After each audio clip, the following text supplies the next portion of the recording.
थोड़ा प्रेशर बढ़ा है मार्केट पे इस वक्त। 100 पॉइंट निफ्टी नीचे आ गया है और बैंक निफ्टी लेकिन कंपैरेटिवली अभी भी स्ट्रांग कहेंगे हम, क्योंकि वहाँ पे भी 100 पॉइंट की गिरावट है। तो कंपैरेटिवली अगर आप देखेंगे तो बैंक निफ्टी बेटर ऑफ है और मिड कैप अभी भी ग्रीन से हालांकि वो रेड में आ गया लेकिन बिल्कुल फ्लैट एकदम 1-2 पॉइंट की रेड है वहाँ पे। तो अब ये कह सकते हैं कि मार्केट इस बार बिल्कुल नेक एंड नेक जंक्शन पे है। 1400 गिरने वाले, 1400 बढ़ने वाले, बिल्कुल फ्लैट एडवांस डिक्लाइन का रेशियो है।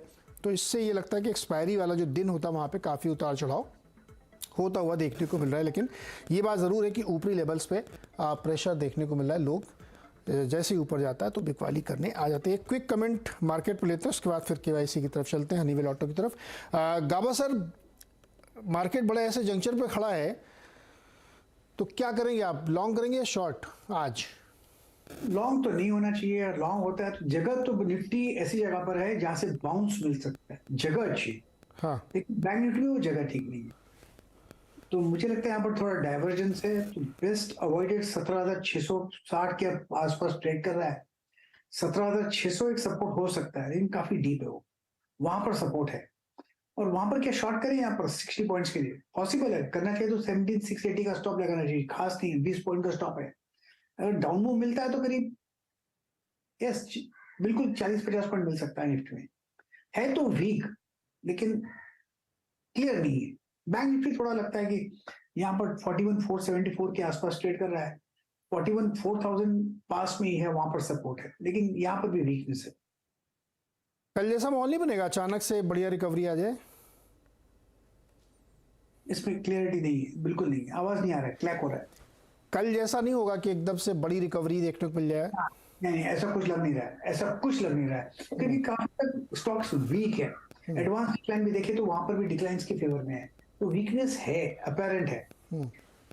तो दिक्कत है, दिक्कत। अच्छा गावा साहब, क्विक कमेंट चाहिए आपके दो स्टॉक्स पे। एक मन्नापुरम फाइनेंस और एसबीआई कार्ड, दोनों बढ़िया गेन कर रहे हैं फ्यूचर्स में। क्या लग रहा है यहाँ पे खरीदारी करनी चाहिए?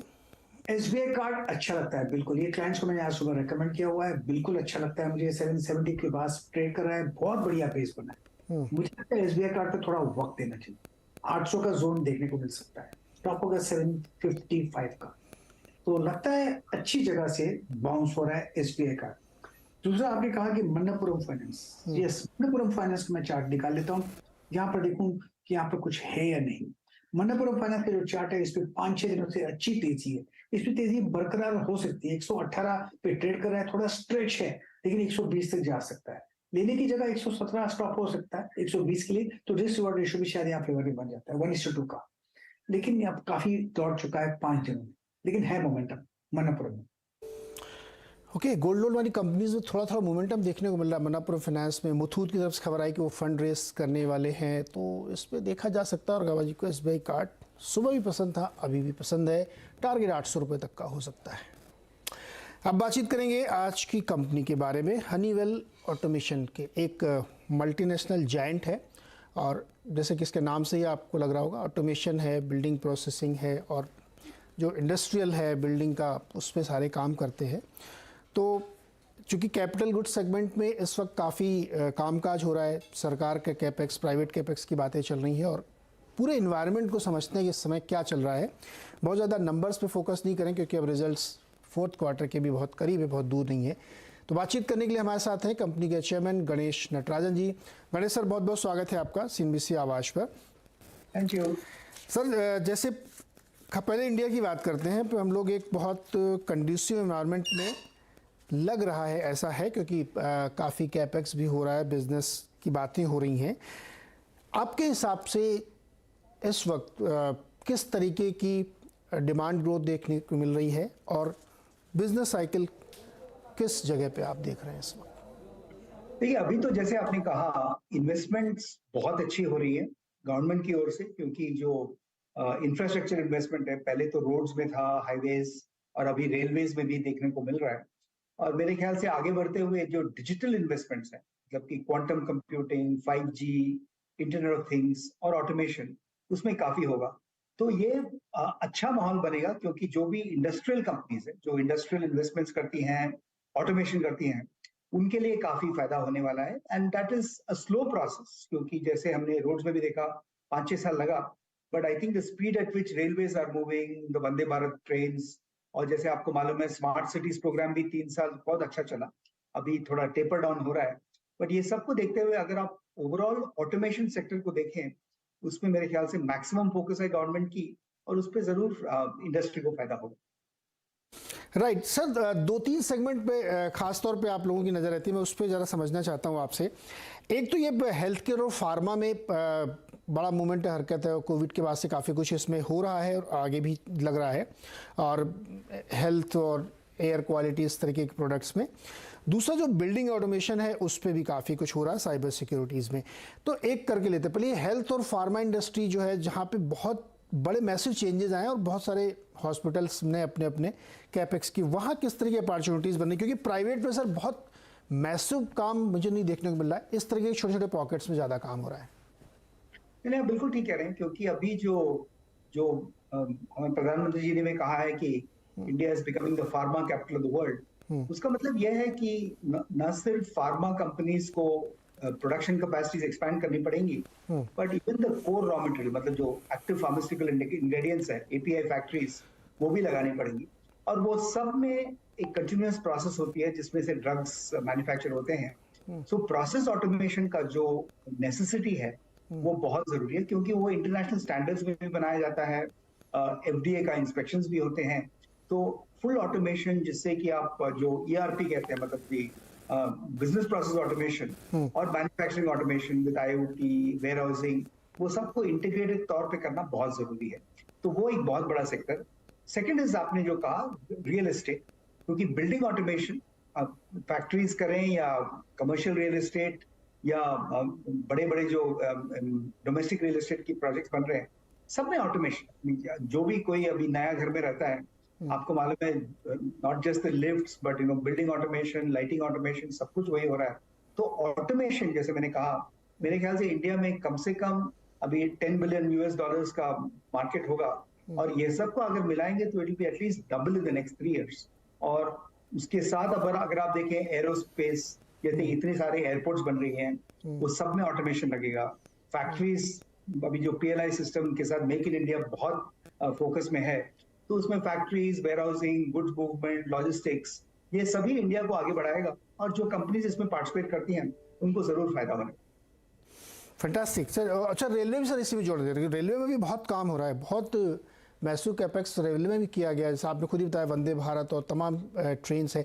मुझे थोड़ा सा ये समझाइए सर कि न्यू वर्क ज़्यादा आ रहा है या पुराने को रिनोवेट करके काम किया जा रहा है? वो हर एक सेक्टर में, जैसे आपको मालूम है, थोड़ा बहुत अपग्रेडेशन कैपेक्स आएगा ही। हाँ। मगर अभी जैसे वंदे भारत ट्रेन, हाँ। उस तरह के ट्रेन हमने कभी नहीं देखे इंडिया में। हाँ। और अभी सुपर लूप की बात हो रही है, सुपरफास्ट ट्रेन जो जापान के साथ कोलैबोरेशन में होगी, तो वो सब बिल्कुल नए, राइट फ्रॉम रेलवे ट्रैक्स, सब कुछ नए होंगे।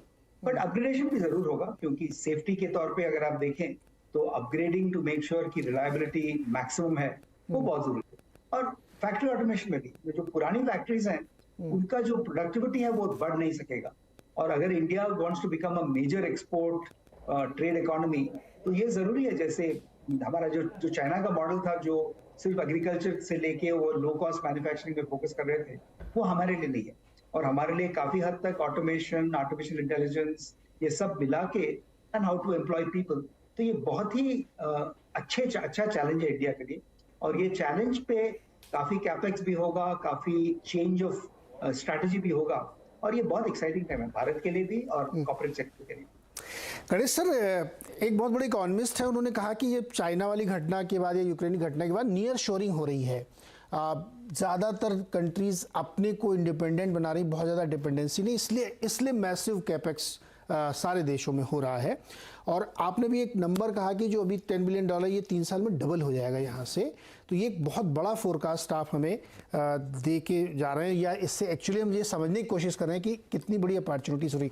क्या ये बात सही है कि बहुत ज़्यादा नियर शोरिंग पे कंट्रीज फोकस करेंगे, खासतौर पर इंडिया? देखिए, हाँ, इंडिया तो जरूर करेगी, क्योंकि अभी बहुत सालों से, जैसे आपको मालूम है, जो चाइना +1 की बात हो रही है, और जब मैन्युफैक्चरिंग थोड़ी बहुत कॉस्ट की वजह से चाइना से हटा, तो वियतनाम और थाईलैंड को ज्यादा महत्व मिला उस मैन्युफैक्चरिंग आउटसोर्सिंग में। और वियतनाम ने काफी अच्छा काम किया, we have to give them credit. और टेक्सटाइल्स में भी बांग्लादेश काफी आगे बढ़ चुका है। तो अभी इंडिया का मौका है। और मेरे ख्याल से ये चाइना +1 ही नहीं, बट इंडिया प्लस मेनी देखना चाहिए, क्योंकि इंडिया को अगर आप सेंटर मान के चलें कि नए जो सप्लाई चेन्स बनेंगे लॉजिस्टिक्स के लिए, वो इंडिया सेंटर में हो सकता है, तो उसमें बहुत फायदा होने वाला है। तो इंडिया में जो नियर शोरिंग है, या I would not even say nearshoring, but offshoring for the whole world, वो बहुत ही फायदेमंद होने वाला है, क्योंकि पॉलिटिकल रीजंस के लिए भी a lot of people will move away from China, और उसमें इंडिया का जो अपॉर्चुनिटी है उसे हमें बिल्कुल ग्रैब करनी चाहिए। सर एक चीज़ बताइए, चूँकि आपको ज़रूर आइडिया होगा, रेलवे की और प्राइवेट कमर्शियल बिल्डिंग ने फैक्ट्रीज जो बड़ी बड़ी बनती हैं, नई लग रही होंगी, अगर हम 1-2-3 साल पहले से कंपेयर करें तो इस समय आपको दिख रहा है कि बहुत अलग अलग क्लस्टर पॉकेट्स में जो इंडस्ट्रियलाइज हब्स हैं वहाँ पे फैक्ट्रीज बन रही हैं क्या, या पुरानी फैक्ट्री में ये नया करा लेते हैं? नई नई फैक्ट्रियाँ कितनी बन रही होंगी? देखिए, अभी आप 3 सेक्टर ले लीजिए। एक तो मैंने फार्मा का जिक्र किया था, जो फार्मा, क्योंकि हमारी काफी डिपेंडेंस है फार्मा में, एपीआईज में, और जो एपीआईज फैक्ट्री बन रही है वो बिल्कुल ग्रीन फील्ड है, काफी नई बनेगी, उसमें भी केमिकल्स की जरूरत है। और जैसे चाइना ने किया था, आपको तो मालूम है, India is a great for software, और चाइना ने जो केमिकल प्रोसेसिंग जोन बनाई हर एक प्रोविंस में, वो बहुत ही महत्वपूर्ण था।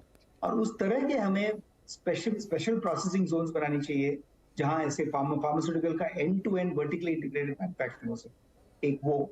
और दूसरी, जैसे बाकी सेक्टर, इलेक्ट्रॉनिक्स देखिए, इंडिया ने काफी $250 बिलियन का इंडस्ट्री खड़ा किया है इन सॉफ्टवेयर सर्विसेज, मगर आप जो आईसीटी मतलब इंफॉर्मेशन कम्युनिकेशन टेलीकॉम टेक्नोलॉजी देखें, वो उसका ऑपोजिट अपॉर्चुनिटी है 1.7 ट्रिलियन। और उसके लिए ना सिर्फ एप्पल या फॉक्सकॉन, काफी electronics companies, semiconductor companies, fabulous semiconductors, ये सब यहाँ चालू हो सकते। फूड प्रोसेसिंग यूनिट, जैसे मैंने केमिकल्स का जिक्र किया था, वैसे फूड प्रोसेसिंग में भी बहुत अपॉर्चुनिटी है, और कंपनीज ऑलरेडी तरक्की कर चुकी हैं।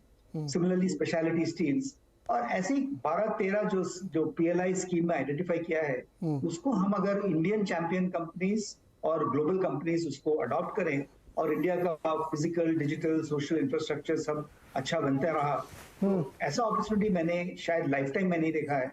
और मुझे पूरा उम्मीद है कि ना सिर्फ गवर्नमेंट बट प्राइवेट सेक्टर की उसको दोनों हाथ से ग्रैब करके आगे बढ़ेगा। सर एक बड़ी क्रिटिसिज्म लोग करते हैं कि जो पीएलआई स्कीम थी उसका फ़ायदा कंपनी ने अपने नेचुरल एक्सपेंशन में उठा लिया, मतलब उसको एडिशनल की बजाय जो उनको पहले से करना था उसी को बता दिया कि यही चलो यही पीएलआई हो गया। ऐसा भी हुआ है क्या? ये तो मुझे मालूम नहीं है, आपको मालूम है।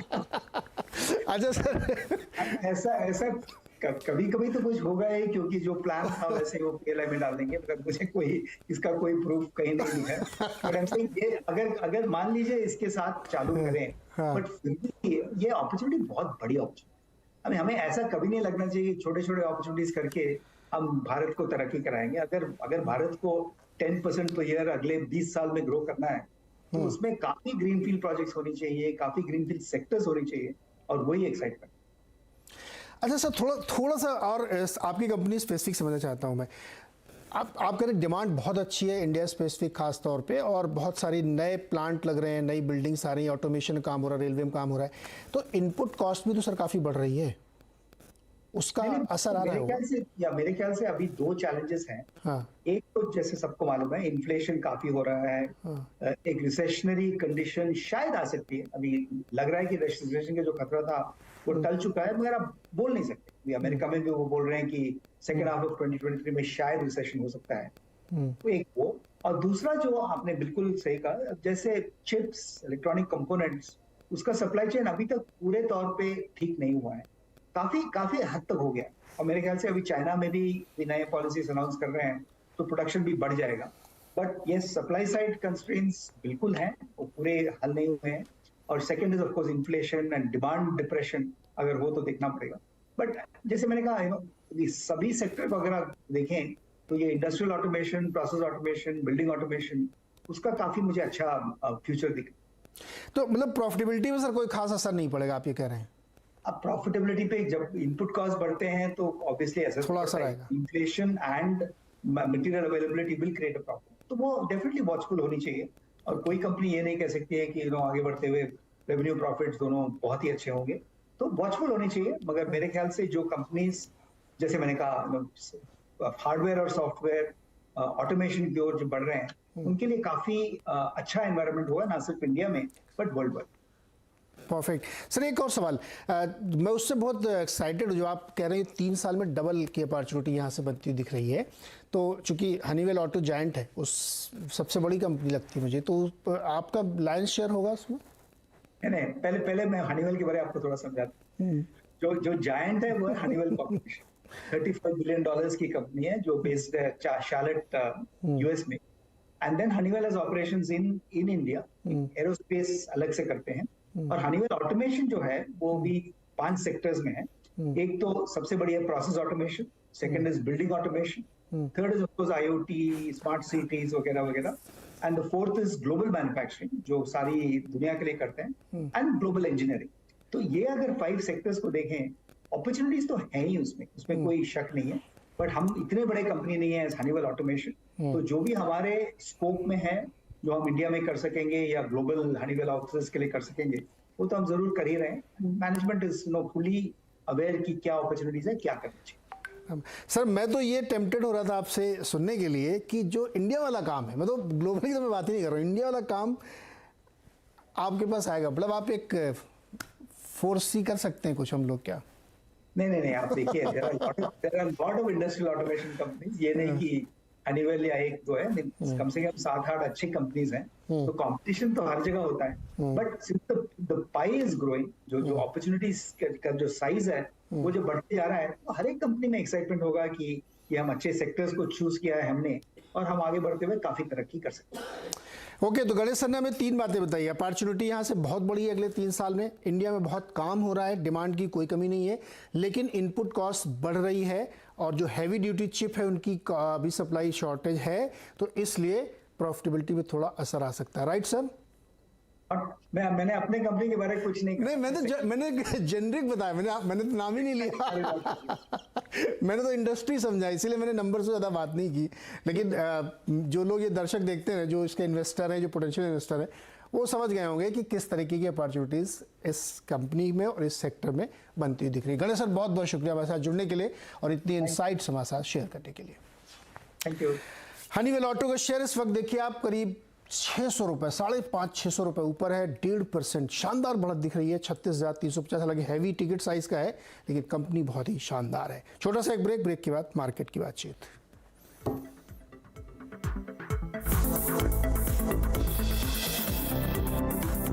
20 मिनट में मार्केट और कमजोर हुआ है। अब निफ्टी 130 पॉइंट नीचे है और बैंक निफ्टी 200 पॉइंट से ज़्यादा नीचे आ गया है। मिड कैप में भी करीब 75 पॉइंट की कमजोरी, यानी बाजार में थोड़ी बिकवाली बढ़ी है। जो बिल्कुल नेक एंड नेक था 1200 शेयर्स ऊपर नीचे वाले, अब गिरने वाले शेयर की संख्या 1500 से ऊपर है और बढ़ने वाले 1300 के आसपास है। तो थोड़ा प्रेशर पड़ा है मार्केट में। लेकिन चलिए एक छोटा सा ब्रेक लेते हैं। अगले 1.5-2 घंटे आपकी बढ़िया स्ट्रेटजी बनाई जाएगी 2 से 3:30 के बीच में कि आपको क्या ट्रेड लेना चाहिए आज एक्सपायरी के दिन, वीरेंद्र और अनुज के साथ। छोटा सा ब्रेक, तुरंत वापस आते हैं।